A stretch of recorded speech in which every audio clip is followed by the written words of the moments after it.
Points rise చేశారు. రవిభారతి గారు, మీరు విన్నారు, ఇంజనీరింగ్ అంటే మనం ఒక భాష ఉంటుంది, ఓటేసే యంత్రాలుగా మారిన వాళ్ళకి మాత్రం ప్రభుత్వాలు రెడీగా చెల్లిస్తున్నాయి. పచ్చిగా చెప్పాలంటే ఎప్పుడన్నా రాజశేఖర రెడ్డి గారు మొదలుపెట్టినా, ఎప్పుడు మొదలుపెట్టినా వీళ్ళంతా 18 ఏళ్ళు వచ్చారు, రేపు పొద్దు నుంచి వీళ్ళు ఓట్లేస్తారు. కాబట్టి ఇంజనీరింగ్ సరే, వారు చెప్పిన పాయింట్ సంక్షేమ పథకాల మీద అమలు కాకుండా బాగుపడతారు అన్నది ఒక పాయింట్ ఉంటే ఉండొచ్చు, దానిలోకి వెళ్ళట్లా. కానీ ఇచ్చిన హామీలు సీట్లకి, అలాగే కొంతమందికి ఫుల్ రీఎంబర్స్మెంట్, రకరకాల పేరుతో దాన్ని పెంచుకుంటూ పోతున్నారు. ఏపీలో లాగా ఇక్కడ కనీసం ఈ స్కూల్ లెవెల్లో అది అమ్మఒడి, తల్లి దీవెన ఏదో పథకం పేరుతో స్కూల్ పిల్లలకి కొంత అక్కడ ఇస్తున్నారు. అవి దాదాపు సంవత్సరానికి 10,000 కోట్లు ఎంతో అవుతున్నాయి ఏపీలో. ఇక్కడ తెలంగాణ ధనిక రాష్ట్రం అని చెప్పుకున్నా, ఇక్కడ స్కూల్ పిల్లలకి సంబంధించి లేదు జూనియర్ కాలేజీ పిల్లలకి సంబంధించి అంటే 12వ తరగతి లోపు చదువుతున్న పిల్లలకి పెద్దగా ప్రభుత్వాలు ఏమీ చెల్లించట్లా నాకు తెలిసి. ఏదైనా ఉంటే మీరు చెప్పండి, ఎందుకంటే మీరు బోత్ సిబిఎస్ఈ స్టేట్ సిలబస్ ఉన్న స్కూల్స్ని ఇంటర్మీడియట్ దాకా నడుపుతున్నారు కాబట్టి. అక్కడ ఇవి చదవకుండా ఆఫీసులు కూడా ఏం తప్పలేరు, మీకు కూడా తెలుసు. కనీసం ఒక మోస్తరు కాలేజీలో ఇంటర్మీడియట్ చదవాలంటే 60,000-70,000 తక్కువ కాకుండా ఉన్నాయి తెలిసి. మోస్తరు మంచి కాలేజీకి ఎక్కువ ఉండొచ్చు. 10th దాకా ప్రైవేట్ వాటిలో చదివితే ఇంకా ఎక్కువ 50,000, ₹1,00,000 దాకా కూడా ఫీజులు ఉన్న పరిస్థితి. ఇవేవి ప్రభుత్వాలు పట్టించుకోవట్లా. అలాగే హైయర్ ఎడ్యుకేషన్, టెక్నికల్ ఎడ్యుకేషన్కి ఇచ్చిన హామీలు మాత్రం హామీలు ఇస్తున్నారు, తీర్చట్లా. ఎలా అర్థం చేసుకోవాలి? అది కాంగ్రెస్సా, బీఆర్ఎస్సా, ఒక పార్టీ ఒక ప్రభుత్వం, అన్ని ప్రభుత్వాలు అదే చేస్తాం. ఏం చెప్తారు? దీనిలో 3 పాయింట్లు ఉన్నాయండి. ఓకే, ఒకటి, దీని గురించి ప్రతిపక్షం గాని అధికార పక్షం గాని అరుచుకొని కేకలేసుకోవటం ద్వారా సమస్య పరిష్కారం కాదు. ఓకే. రెండోది, మీరు మాట్లాడేటప్పుడే 2 విషయాలు ప్రస్తావించారు. అసలు ఈ ఫీజు రీఎంబర్స్మెంట్ పథకం ప్రవేశపెట్టడంలోనే హైయర్ ఎడ్యుకేషన్ కి ఓటర్లను ఆకర్షించే పథకం ఉంది. రెండోది, నవీన్ గారు చెప్పారు, ఇది వాళ్ళ కాళ్ళ మీద వాళ్ళని నిలదొక్కునేట్టు చేస్తుంది. నిజం మాట్లాడితే ఇవాళ ఏడాదికి ఒక 60-70 వేల మంది ఇంజనీర్లు బయటకు వస్తున్నారంటే వీళ్ళల్లో ఒక 10,000కు మించి కనీసమైనటువంటి పరిజ్ఞానం లేకుండా బయటకు వస్తున్నారు. నిజం మాట్లాడితే 123ను 6తో బాగారించడం రాని వాళ్ళు ఇంజనీరింగ్ డిగ్రీలు, ఎంటెక్ డిగ్రీలతో బయటకు వస్తున్నారు. కాబట్టి మొత్తం ఒక సమగ్రంగా విషయాన్ని పరిశీలించకుండా ఇవాల్టి ఎజెండా ఫీజు రీఎంబర్స్మెంట్ జరుగుతుందా లేదా, లేకపోతే కాలేజీలు ఎలా నడవాలి నెట్టుకొస్తున్నారు. ఇప్పుడు నవీన్ గారే మాట్లాడారు. నాకు తెలిసి 3 సంవత్సరాల్లో ఆయనకు 10 కోట్ల రూపాయలు రీఎంబర్స్మెంట్ డబ్బులు రావాల్సి ఉండే. 10 కోట్లు 12 కోట్లు అది వేరే విషయం, రావాలి సార్. 15 కోట్లు రావాలి.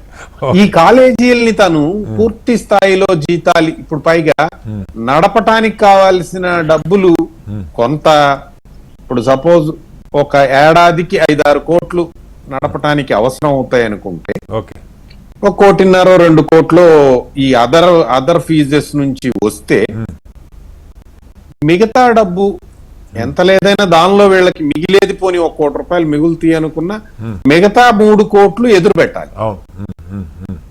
అట్లా ఒక 10 కోట్లు ఇప్పటికి ఎదురు పెట్టి ఆ డబ్బులు బయట ఏదైనా ఇంట్రెస్ట్ కి తెస్తే ఇంకా కాలేజీ యాజమాన్యం పరిస్థితి ఏమిటి? నాకు తెలిసి హైదరాబాద్ లో ఉన్న కొన్ని పెద్ద కాలేజీలకి 50 కోట్ల వరకు కూడా రావాల్సిన బకాయిలు ఉన్నాయి. మరి ఎంత డబ్బులున్నా ఎదురు పెట్టి అందరినీ చదివిద్దాం అనుకునే అంత చారిటబుల్ వ్యవహారం కాదు కదా ఇది. అలాగే ప్రభుత్వాన్ని కూడా మీరు చూడండి. సరే, మనం ఎంత విమర్శించవచ్చు, రేవంత్ రెడ్డి గారు విద్యాశాఖ చూస్తే బాగుపడుద్దా, లేకపోతే దానికి ఓ మంత్రి ఉంటే ఇంకా బాగా నడుస్తుందా, ఈ చర్చ కంటే కూడా యాక్చువల్ గా డబ్బులు ఎక్కడికి వెళ్తున్నాయి? ఇప్పుడు ఇవాళ మా దగ్గర డబ్బులు లేవు అని చెప్పినటువంటి మన రెవెన్యూ మినిస్టర్ గారు బట్టి విక్రమార్క గారు మరి 60,000 కోట్లతో ఇంటిగ్రేటెడ్ స్కూల్స్ నిర్మించడానికి ప్రతిపాదనలు ఎట్లా తయారు చేస్తున్నారు? ఇంతమంది ఇంజనీరింగ్ స్టూడెంట్స్ కి ఏడాదికి ఒక 60,000 చొప్పున 4 సార్లు 2.5 లక్షల మందికి ఫీజులు చెల్లించవలసి ఉండగా అవి చాలా తక్కువ, ఏడాదికి 2-3 కోట్లు. 200-300 కోట్లు లేకపోతే ఒక 1000 కోట్లు 1000 కోట్లు 1000 కోట్లు 2000 కోట్లు ఆ డబ్బులు లేనటువంటి వాళ్ళు ఏడాది ఒక 2000 కోట్లు 3000 కోట్లు ఫీజు రియంబర్స్మెంట్ చెల్లించడానికి డబ్బులు లేనటువంటి వాళ్ళు రేపు 3 ఏళ్లలో 60,000 కోట్లు పెట్టి ఇంటిగ్రేటెడ్ స్కూల్స్ ఎలా కడతారు? ఇది ఒక విషయం. అసలు ఒక ఇంటిగ్రేటెడ్ స్కూల్ కి 200-300 కోట్ల రూపాయలు ఎందుకు అవసరం అవుతున్నాయి ఇన్ఫ్రాస్ట్రక్చర్ కి? ఇట్లా ప్రతిదీ కూడా ఎగ్జామిన్ చేయబడాల్సినటువంటి విషయం. నవీన్ గారు చెప్పారు, ఇది మాకు చాలా ఆడిటింగ్స్ ఉన్నాయి, స్క్రూటనీలు ఉన్నాయి, అక్కడ కమిటీలు ఉన్నాయి, వాళ్ళు వస్తారు, వీళ్ళు చాలా చెప్పారు. ఇవన్నీ చెప్పిన తర్వాత కూడా కాలేజీల్లో ప్రమాణాలు బాగున్నాయా లేవని కూడా చెప్పుకోవాలి ఒకటి. రెండవది, అసలు ఇట్లా ఇంజనీరింగ్ ఈ ప్రొఫెషనల్ విద్యల్ని ప్రమోట్ చేయటంలో సోషల్ సైన్సెస్ ఎట్లా దెబ్బతినిపోయినాయి, దాని మూలంగా సమాజం మీద వచ్చే ప్రతికూల పరిస్థితులు ఏంటి, అట్లాగే అసలు ఇక్కడ ఎన్ని ఉద్యోగాలు జనరేట్ అవుతాయి ఇంజనీరింగ్ రంగంలో? ఒక 3,000 మందికి కాస్త మంచి ఉద్యోగాలు, ఒక 5,000 మందికి కాస్త గౌరవప్రదమైన ఉద్యోగాలు, ఏదో ఒక బతుకు తెరువుకు ఒక 10,000 మందికి వస్తుంటే 60,000 మంది విద్యార్థులు బయటకు వచ్చినప్పుడు మిగతా 50,000 ఎక్కువే సార్. నాకు తెలిసి దాదాపు నవీన్ గారు చెప్పాలి, దాదాపు 1,00,000 సీట్లు ఉన్నట్టుంది. నవీన్ గారు ఎంత టోటల్ ఇంటేక్ ఎంత?